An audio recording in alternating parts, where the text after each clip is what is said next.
All right, everybody, welcome back to another Shots from the Winchester podcast presented by Greencastle. Today I'm here with Josh March. Welcome. Thank you. Yeah, and we're in the Winchester today, finally back in here. So because we're here, we have to do a shot.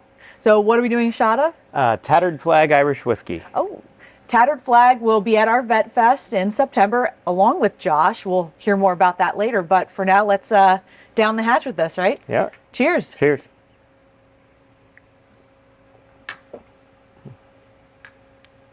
Pretty good. Yeah. Not bad. Like it. Weird for a Monday morning, but you know. All right. So let's get started here. So you're a veteran. Yeah. But usually we start that because people who work here are veterans. You don't work here though. Right. But you're a veteran who has found another passion that we're going to talk about. Mm-hmm. Excuse me. So talk about your current service and where you're serving, what you're doing, and all that. So I have about 15 and a half years in with the 193rd Special Operations Wing in Harrisburg, Pennsylvania. It's a Air National Guard unit, part of the U.S. Air Force. I did my first about 6-7 years in aircraft maintenance before switching over to the Chaplain Corps. So now I'm the NCOIC of Chapel Affairs there. Okay. So. That seems like a big jump. It is, yeah. So what made you take the jump from one to the other? You know, it was a couple of things. One, the first job I had was just kind of where I got placed. There was an opening. It was interesting, but I knew I didn't want to stay there. I looked for opportunities to cross-train, and the Chaplain Corps did a lot for me in the early years of my service and really kind of helped me, you know, get grounded and get through those first couple of years, and just kind of felt a calling and a passion towards helping other people and being there for other service members. Yeah, that's great. I mean, I think a lot of people don't know that about the Chaplain Corps, specifically if you're not serving, that they're like the counselors of the military, and you can go to them to talk about anything. Right. So we're the only ones that have complete confidentiality, so we can't share anything with anyone, even the commanders. So it's a great resource for people to come to, like in crisis and just in times of need. So. Yeah, that's great. Right. So then you've got your veteran experience, but the other thing that you're passionate about outside of that is fitness, right? Yeah. So you own a gym. I do. Tell us about your gym. So it's called Empower Training Systems. It's a personal training based facility in Lancaster, Pennsylvania. We started about 11 years ago, going on 12 years actually, and it was designed to be kind of different from the big box gyms. So we wanted to give people a level of coaching that they don't normally experience, because we know a lot of people don't go to the gym because they're uncomfortable, either because they don't know what they're doing, or they're afraid of being judged, or they're just not sure where to start. So everything we do is coached. Even our group classes are coached by personal trainers, just to give people the kind of guidance they need to actually get results. That's really important in a day and age where the gym can be very intimidating. Absolutely. And you have people filming in the gym, and like there's all different kinds of dynamics now that weren't a thing like 10 or 15 years ago. Right. So that's really important to have an environment like that where people feel like they can go and get their workout in and not be judged. That's not a Planet Fitness, right? And we really try to be the opposite. We create a community there, and that's one of the biggest attractions to our facility, is that everyone who comes in, we know them, but so do all the other clients. So there's no key card you scan when you come in. We just know who belongs there and who comes in, and we try to like connect people with other people that, you know, they can be accountable to and they look forward to working out with. I love that. So, I think that's awesome. So outside of the gym stuff, you're also passionate about obstacle course racing, right? You've done a few of those, I've heard. Yes. Yeah. Okay. So tell us about that. How many have you done? So I was counting recently, and I think I'm over 100 now. So wow. It started probably around almost 10 years ago now. Someone at work actually suggested we do this with a group of people from the gym. We go up and we do a warrior dash. That's one that a lot of people used to start with, you know, 5K. And instantly I was hooked, because the obstacle course thing kind of reminded me of obstacle courses, you know, in the military, but also it just was a fun way to push. At that time, I wasn't big on running. I didn't love running, but this broke it up, you know, and it just felt fun to be a big kid and play on obstacles and stuff. Yeah. Yeah, and so there's all those different kinds of races out there, all different lengths, all different types. And so you just kind of thought one day, I'm going to buy one of these races. Right. Yeah, it's one of those things where one thing led to another, and it just kind of happened. Yeah, so we're going to talk a lot about that. So Bone Frog, right, is the race series, Yes. and I'm sure a lot of the listeners have heard about that. Very popular one. So Yes. tell us about what is Bone Frog. Sure. Bone Frog Challenge was originally created and owned by U.S. Navy SEALs. That was one of the things that helped it to stand out right from the beginning to a lot of people. It also has a heavy military focus, including some of the obstacles that are in the race are intentionally designed to cause reflection and just kind of make people appreciate the sacrifice that service members give, especially sometimes the ultimate sacrifice, and just kind of highlighting that throughout the race. So it's got a very different, intentionally different feel and vibe to it. Yeah. Okay, so why is it called Bone Frog? Yeah, so the bone frog, the frog skeleton is kind of related to the frogmen, the Navy SEALs. So in naming it, they decided to go with the SEAL type background because they wanted to carry that through the entire race and the branding. So they got permission from the Navy SEAL Foundation to do that.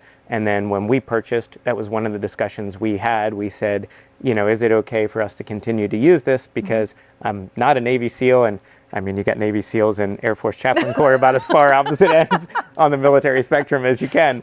But one of the great things about talking with the previous owner was that he loved that it was still going to be military owned, and he said what they asked him at the time was, don't do anything to disgrace the honor and the legacy of the SEALs, and he said, I would just ask you the same, and I know you won't.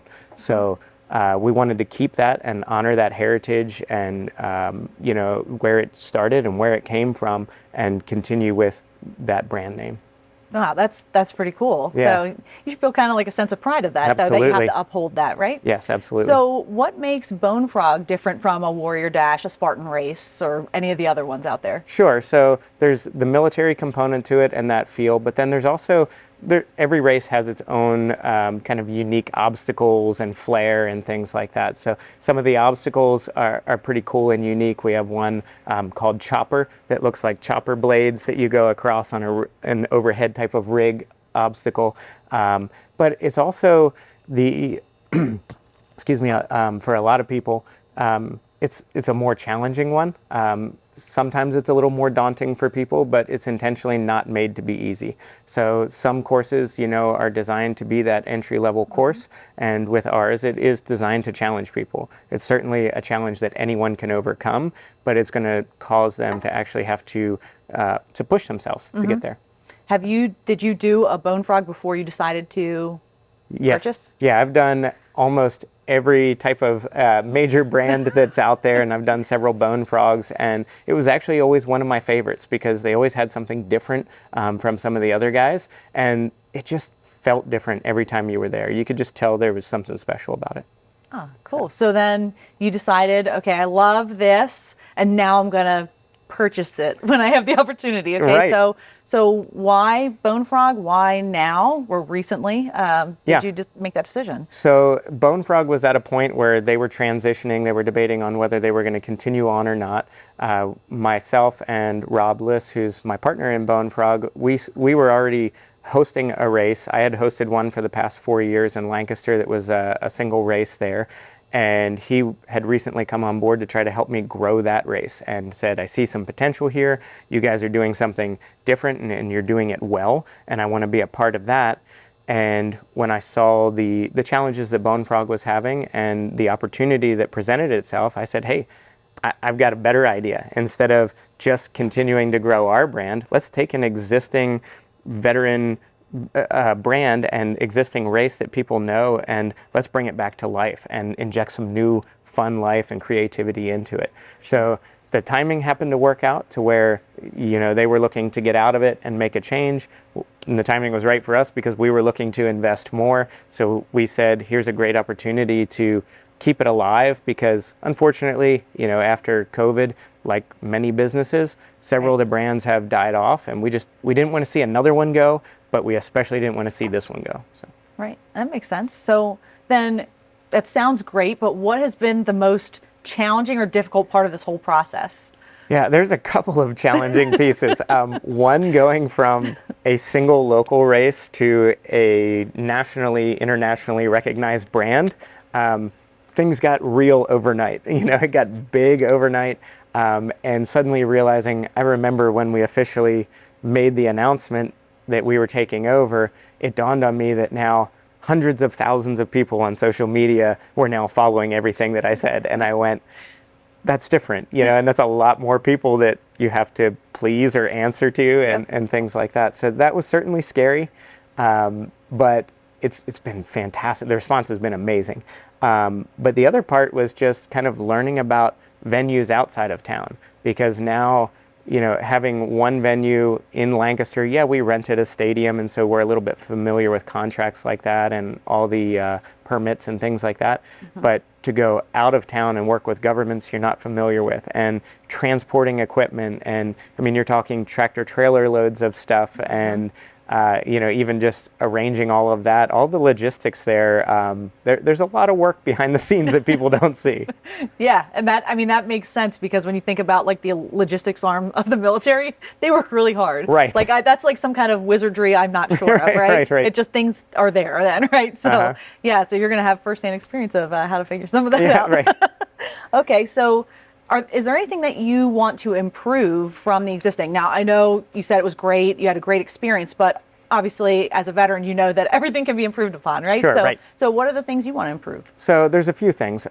First of all, one of the things is keeping it fresh, right? So people like a new challenge, something different. And so one of the things we want to do is bring new obstacles, new ideas to the race. And we already have some planned. We already have some new obstacles planned for this coming year. The other things are, we know some stuff needed replaced, upgraded, freshened up. So we're going to invest some money to do that. And then one of the biggest challenges I think the brand had was exactly what I said before, where it's not an easy race. The fact that when you come out and say this was created by Navy SEALs, it's called Bone Frog, it will challenge you. It actually scares some people away. And we really want to invite a lot of first-time people in and non-military members in. We want to invite everyone to be a part of it. So we're trying to find that happy medium of how to add fun into the race along with challenge. Still not making it easy, but we want to make it more inviting for everyone. And then we're working on a way that we can maybe just up the challenge for the more competitive waves that we have, because we have lots of open wave folks, and there's fewer of people like me who do it competitively that really want the challenge. So we're hoping we can kind of up the ante for them and keep it more, I guess, something that everyone can complete, for the open waves. Okay, so more approachable in some ways. Yeah. Okay, so then talk us through what a race is like. For somebody who's never done one, this is your chance to kind of convince them to do Bone Frog. So Sure. What is it like?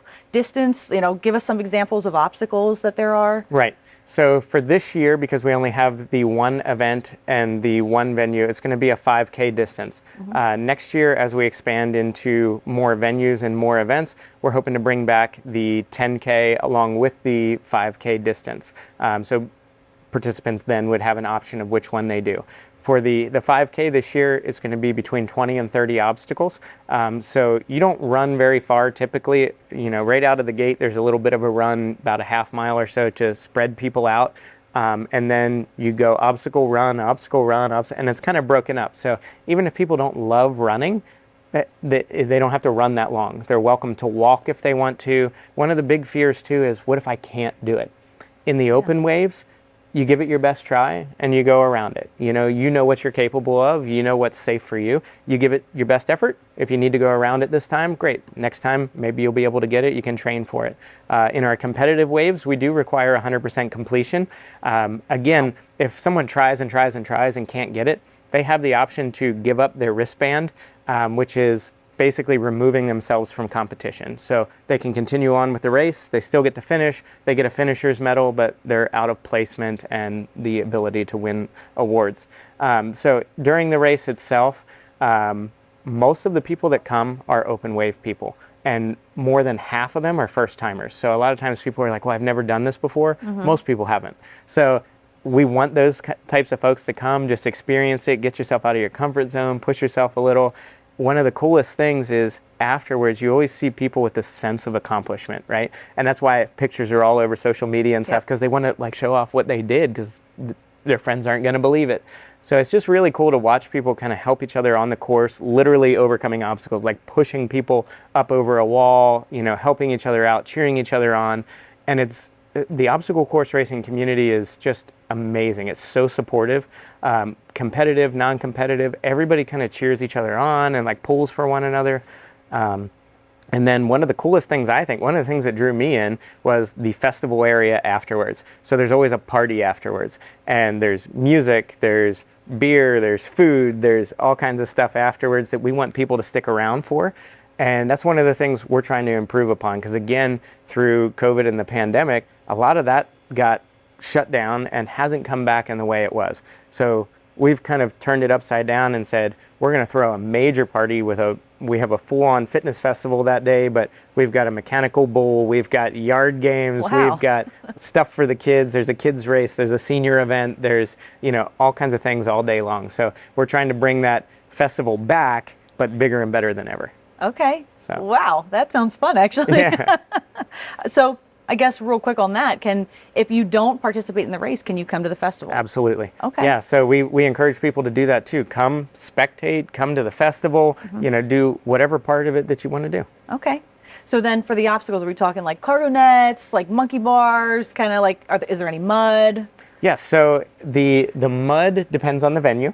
And for this upcoming venue, we're actually waiting to see if we have the permits to actually dig up the ground where we are. So that'll be the determining factor there. But at many races, yes, there is plenty of mud. Yes, we have a cargo net that's about 27 feet high. Wow. So we have a very massive cargo net. There are monkey bars. One of our signature obstacles, Black Ops, is actually typically towards the very end of the race, and it's monkey bars right in front of a giant American flag over a big safety net, and it's a really cool piece that just, highlights the patriotism of the brand too. That's cool. I think I saw a picture of that on the social media account. Yeah. It was like very cool. Yes. So you also have a kids race as well, right? Yeah, the tadpole race. Yeah, so tell us about that. So this is going to be a 1 mile race that is for kids 12 and under. It will have between 10 and 20 obstacles, and some of them natural obstacles, some of them crawls and smaller sized walls. So we're talking, maybe a 4-foot wall instead of an 8-foot wall, that kind of thing. Some balance beams, some tubes, cargo nets that are kid sized as well. And it's so cool because it just adds to the fun and the festival feel of it. I know my kids have been doing obstacle course races since they were 2 years old. They're 7 and 4 now, and they love going to the races and doing those types of events. So you can just kind of make it a full family event. The parents can run alongside the kids, help the kids out, whatever they want to do.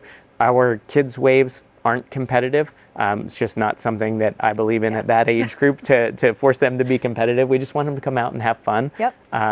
And just participate and feel like they're doing the same thing as mom and dad are doing. Yeah, and that's a great exposure to get kids into fitness too, absolutely. right? Yeah. Like we know that's important to get Right. kids moving and seeing how fun fitness can be. Right. So really cool. So if you want to do one, how do you start training? Like you can't just go out and like run, right? Like Right. there are other elements to it. So what do you recommend for somebody who's going to do a race? Yeah, so I always tell people there's a few components of any obstacle course race that you just can't get around. One is it's 5K, right? So or more. So you've got to be able to run or walk that far. But the second part is you've got to be able to carry things. So doing sandbag carries or some type of weighted carry, lunges, things like that. Mm-hmm. Crawling is often something, under cargo or under like a low net or barbed wire or something like that. And then hanging. So even if you don't have monkey bars, just getting really good at dead hangs, getting good at pull-ups, doing things like hand switches where you change the direction to kind of work towards monkey bar type of skills. But basically, those are the keys. Grip strength is probably the biggest weakness for a lot of people. So any type of farmer's carries, hangs, monkey bar practice is probably the best way to do it. And then obviously you can get more specific in your training too by one of the best ways is to work with a coach, right, that knows Mm-hmm. what they're doing. And like we at Empower do obstacle course race training. We have classes, we have special programs. People can do a 10-week done for you program with me, or they can do customized training that gets really, really specific with the run workouts, the strength training workouts, and all of that. That's really cool that you train for that too, that you can help people. So great. So tell us about the event in Lancaster. I know you mentioned it a couple times. Talk about where it is, when it is. So it's Saturday, September 2nd. It's Labor Day weekend. It's at Clipper Magazine Stadium, which is home of the Lancaster Barnstormers. It's also been voted the #1 minor league baseball park, independent park in the entire country. And it's a beautiful stadium. The cool thing about it is it's got a lot of features and amenities that we want. So you've got nice bathrooms instead of porta potties and things like that. We've got a craft beer deck. We've got the feel of the finish out on the field under the lights because it is a night race, especially all the competitive waves will finish in the dark under the lights and wearing headlamps out in the fields. But one of the neat things is, with it being a smaller stadium versus a major league stadium, is that we can't fit the whole race in the stadium itself. So most of the race is actually outside. So people ask all the time, like, is it a stadium race? And I answer yes and no, it is, but we've got a couple miles outside the stadium in different fields and grassy type areas and through some of the downtown. But the stadium itself is an absolutely incredible venue, and to be able to finish out on the field, on the warning track, under the lights, on the big screen, it's just a really amazing kind of feeling. Yeah, and then finishing and you get a beer at the festival, right? Yep, you walk right up to the craft beer deck. So then how does somebody sign up for that race? So they can go to bonefrogchallenge.com and all the information will be right there. There's a link to register right there on the website. Okay, and so most importantly, anybody who's a racer loves to know what the medal looks like, right? That's like the coolest thing. So what does the medal look like? So we've had a lot of questions about the medals. I can tell you this, the medal will be really cool. It will feature our logo. It will be revealed at a later time because we'll do a big medal reveal as we get closer to it. So it'll be a couple months yet till we actually reveal it. We already do have some designs in the works, including separate designs for the tadpole race. And I know a few people had asked about our trident medal, which was if they did 3 different distances, they would get one that kind of hangs 3 medals together, and it's an amazing big piece of bling. And that one we are planning to bring back next year when we have multiple events. So we don't have it this year, but it is coming back. But we do have some special awards this year. So in addition to the finisher's medal, those that win age group awards and overall awards for the 5K distance are going to receive a special bat trophy that is actually a game used bat from the team that is made into a trophy. And then we have an extra special award that we haven't announced yet either for our multi-lap race as well. So we have overall award winners for the 4-hour as many laps as you can do event, and they will have a special prize for the winners there as well. So, okay, a 4-hour as many laps as you can do. Correct, yep. Okay, so so from 3 to 7, if somebody wants to run it 4 or 5 times, the goal is it's an endurance style event to see who can do the most, and it will push people. And we've got a lot of interest in that one already. I bet you do. I bet you do, especially from the veteran community. I feel like that's like right up their alley. Right, so. yeah, just see how far you can push yourself, right? Yeah, so what does the future look like for the race series? Because you kind of alluded to some of that with the Trident medal and all that. So what does it look like in the future? So we're being very smart and calculated about bringing it back. The last thing we want to do is go too big, too fast, and just flop, right? So I know some people were disappointed. We have 1 race this year, but with the timing and the way that it works, it's the smart and the right thing to do. So we're being strategic about coming back next year. We're looking between 3 and 5 events. All of them will be East Coast-ish related because we're operating out of central Pennsylvania. So we're going to grow from there. So does that mean we'll never go to the other side of the country? It doesn't mean that. We don't know that far down the road yet, but we're going to be very smart about growing, from our area out and trying to hit some of the most popular venues or areas that Bone Frog has been in the past. Okay. Yeah. So I think you mentioned a little bit of this earlier about the challenges of race ownership. You talked about logistics and getting the word out there, and you have this huge social media following. It's now surprise. Right. So what are some other challenges outside of that, and how does this differ from, like, hey, I own a pizza shop down the road, or I own a small business, or any business ownership for that matter? Right. I think one of the biggest challenges with it and the biggest differences is like owning the gym in Lancaster, we have our building, we have our expenses, we know what rent is, we know what our utility costs are, and it's all consistent. Like we can budget based on that. The different venues that we go to can be tens of thousands of dollars in difference, and you're not sure who all is coming and how to market to that area and what the response is. And then you've got to make sure that there's lodging, that people can come in, because we've already got 18 different states now that are coming in for our event. I mean, you need lots of hotels, things like that. So that logistical piece, again, is just probably the biggest challenge. And then working with the local government and the local authorities, because we know the Lancaster Police Department, we know the permits that are required downtown. We have a great relationship there, but we're brand new going into these other places. So building those relationships is one of the key pieces for us. So it's just getting to know the people, introducing ourselves, and making sure we're doing everything we can to check every last box and, leave the place better than we found it. Yeah, and that it's interesting because I feel like a lot of businesses start out and they're like, we're in this area for a while, and then they expand to like maybe it's just the East Coast, and which you mentioned, but it feels like with Bone Frog, you're going to have to kind of start expanding a little bit faster than a traditional business, right? Yeah, much. So, like with Greencastle, like we're kind of like focused on the East Coast mostly, but we have people in other areas. But we've been in operation for 25 years, so like for you have to figure out how to get races out on the West Coast like soonish, right? Right. So that's what people sometimes I think don't understand is for us to do 5 events next year is a 500% increase from this year in 4 new areas. And that's not how business normally operates. And we're in and we're out, and it's not permanent. And so there's a lot that goes into that. So building those relationships is key, and trying to build long-term relationships so we can return year after year to not reinvent the wheel every time. Right. So I wanted to end with a business tip. We always end with some kind of tip, and I feel like you being somebody who owns a gym, now you own a race series, you're a business owner for sure. Yeah. So what advice do you have to give to either like veteran business owners or really any business owner out there? Because you are experienced now. So right, yes, yeah. What's your tip? I think one of the biggest things is being honest about who you are as an owner. So meaning letting your style, your personality, your drive, your passions be visible to your staff.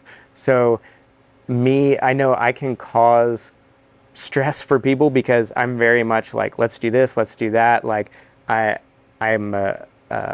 like to come up with ideas, and I like to dream and to have vision, and I like to just take on a project. I don't have to have all the details, but I'm like, we're supposed to do this, let's go. And sometimes people are like, wait, we don't have all the information, like we'll figure it out as we go, right? Like ready, fire, aim.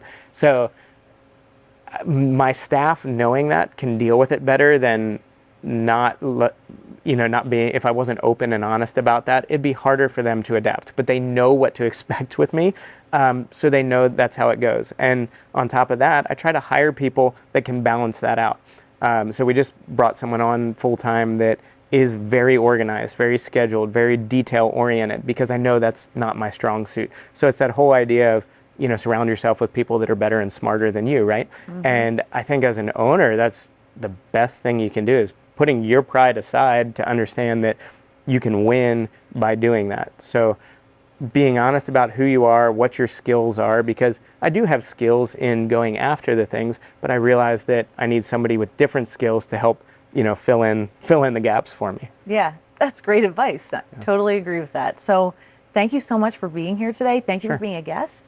To everybody out there, please like and subscribe to Greencastle's channel. Please like and follow. You're on what social channels for Bone Frog? Yep, we're on Instagram and Facebook as well. Okay, so give them a like and a follow, and sign up for that race if you're in the area, or be on the lookout for the ones that'll be on the East Coast next year. Absolutely. So thank you again. Really awesome stuff, and we'll see him at Vet Fest too. I forgot to mention, Vet Fest will be September 16th in our parking lot in Malvern. Josh and the Bone Frog crew will be here with a tent and maybe some kids' obstacles. We'll see. But yeah, stop by and see us. And great. All right. Thanks. Thank you. Cool. Appreciate it.